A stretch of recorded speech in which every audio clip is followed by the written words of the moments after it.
पुकी baby के आने से पहले ही अरमान और अभीरा के बीच गलतफहमियां शुरू हो गई है। फेमस टीवी सीरियल ये रिश्ता क्या कहलाता है की कहानी में अब तक रूही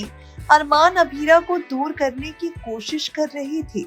रूही अरमान अभीरा के बीच की दीवार बनने की कोशिश कर रही थी, लेकिन चारू कियारा वाले मामले पर अरमान ने चारू को जो लेक्चर दिया, उस लेक्चर के बाद रूही की आंखें पूरी तरह से खुल चुकी हैं। अब शो के अपकमिंग एपिसोड में माधव अरमान अभीरा के बीच बढ़ती हुई गलतफहमियों को नोटिस करेगा और माधव फैसला करेगा कि वो बेटे बहू का घर इस तरह से टूटने तो नहीं दे सकता। माधव फैसला करेगा कि वो किसी तरह से अरमान और अभीरा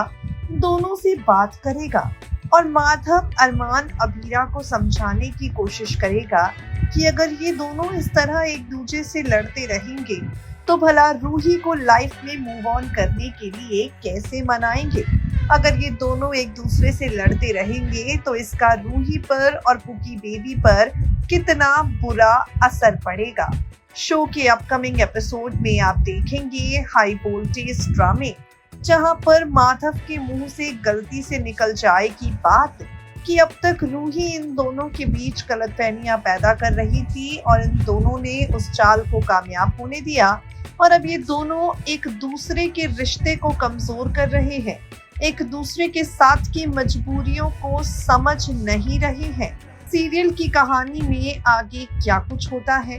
पापा माधव की बातों का अरमान अभीरा पर क्या असर पड़ता है, शो के अपकमिंग एपिसोड में देखना होगा।